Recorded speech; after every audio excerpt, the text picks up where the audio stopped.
Гүлайым жолдошу каза болгон соң эки кызын кем кылбай багыш үчүн каражанын карчы уруп базарда араба сүйрөп соода кылган.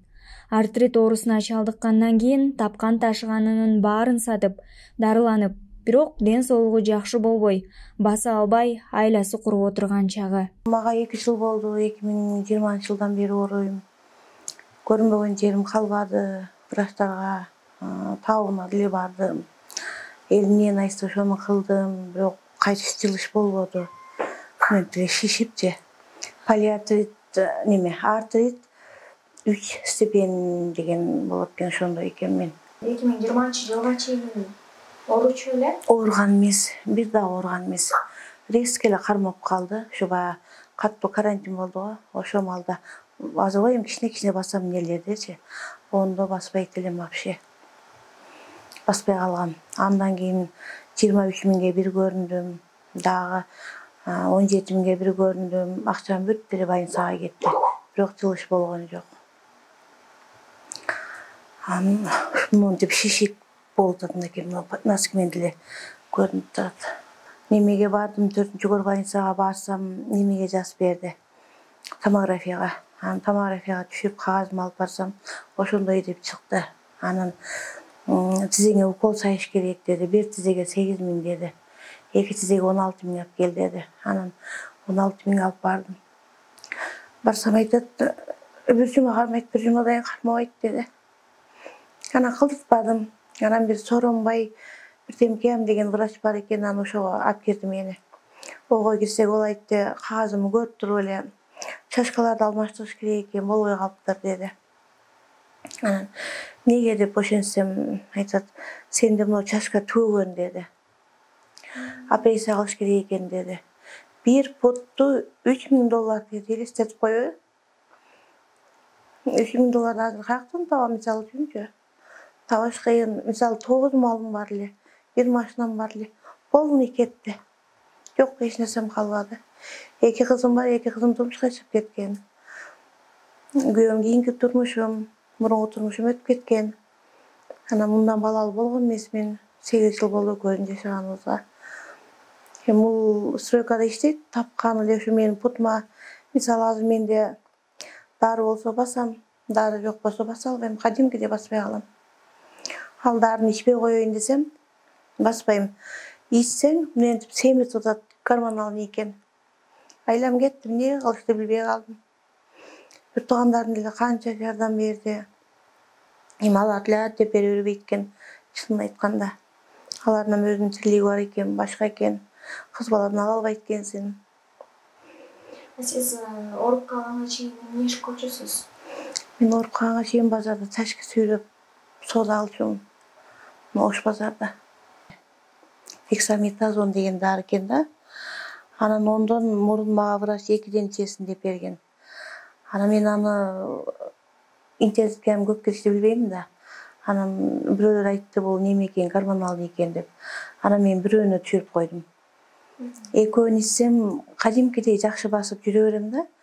Анан бирөөнү ичсем, ушул жерде гана басам, так эшикке чыга албайм, туалетке бара албайм.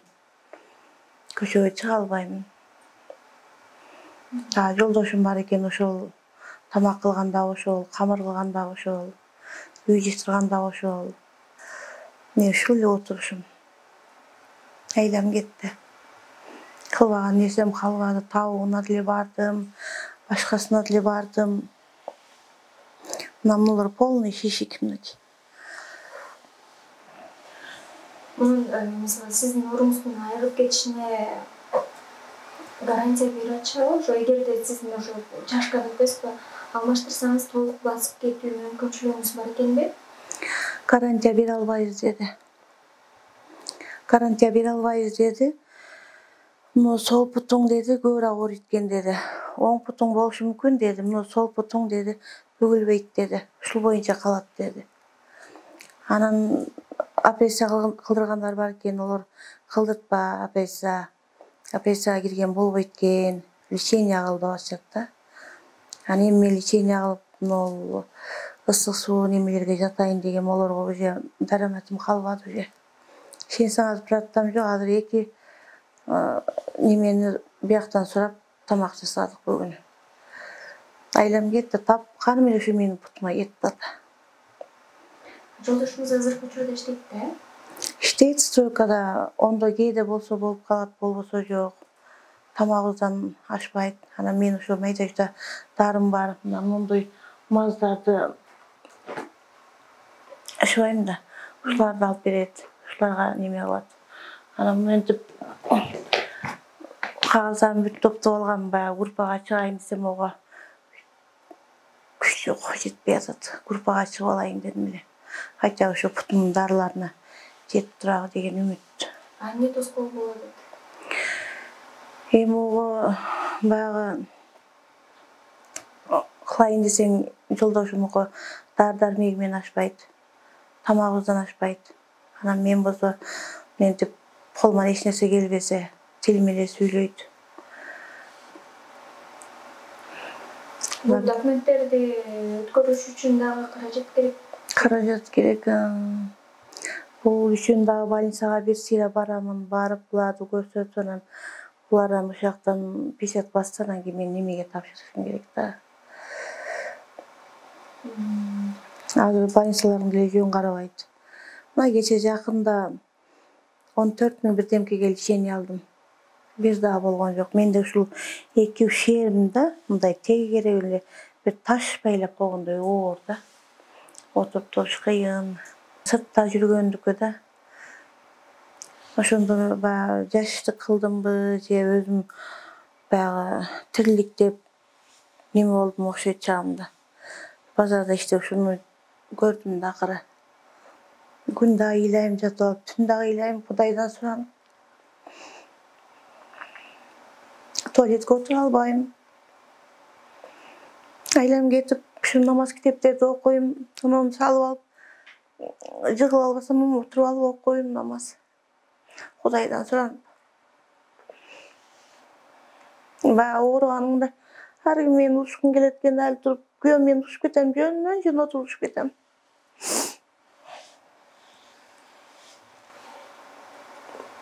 Былтыр жок, мен ооруй электе 9 баш мал алганбыз экөөбүз иштеп.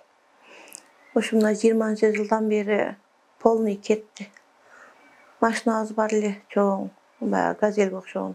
Ал кетти. Тууган урум канча берип атат. Канча күйөө балам Москвада ал салат. Ара чыгып апам Пратта кылып алың деп. Көргөндөр айтат, вообще кардын 2 жылдын ичинде депчи. Кеселер белек алып барат экен. Кайсыл жердин кызы болосуз? Мен Жалал-Абадтын Базар болгон деген жеринен болом. Апам ошо 70ге чыкты. Ыйлайт, чалып алып, көзүмдө чалат. Путуң кантты балам, жакшысымы басып калдыңбы? Яга кел карайын дейт, эми аяк барган мен деле. Апам 6 миң 7 миң пенсия алат. Өзүнө жетеби, мага жетеби?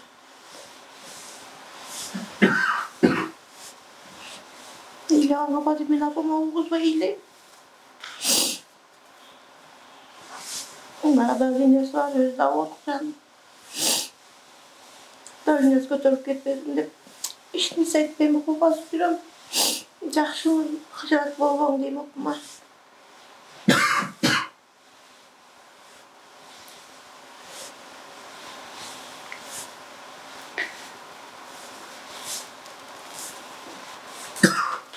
Сиз эми операция кылдырба дешти деп атпайсызбы? Анан өзүңүз эмне деп чечип атасыз? Мен кылдырсам деп атам. Хотя мына путум ончо оорубайт. Мына путум көбүрөөк. Путум да көбүрөөк. Азыр көрдүң го кырсылдаганын. Путум көбүрөөк ооруйт. Анан эми көтөрбөсө жок, жан керек экен бүгөм. Мындай бүгүлбөй түз боюнча калат дейт да. Мен кылдырсам деп ойлоп атам ошо бир путума. Бүккөндө мына колдо кадимкидей мынтип бүгөм. Өзүнчө бүгүлбөйт, пут тең. Бирок болсо эми бир мен эки пут болуп атпайбы. Кешінде жатқанда дем оңайсың да, бияққа оңағанда бұтымы көтеріп одар. Оңайым. Бияқ болғанда да бұтымы көтеріп, бияққа қылпарам оңайым. Отап жүрін оңай албаймын.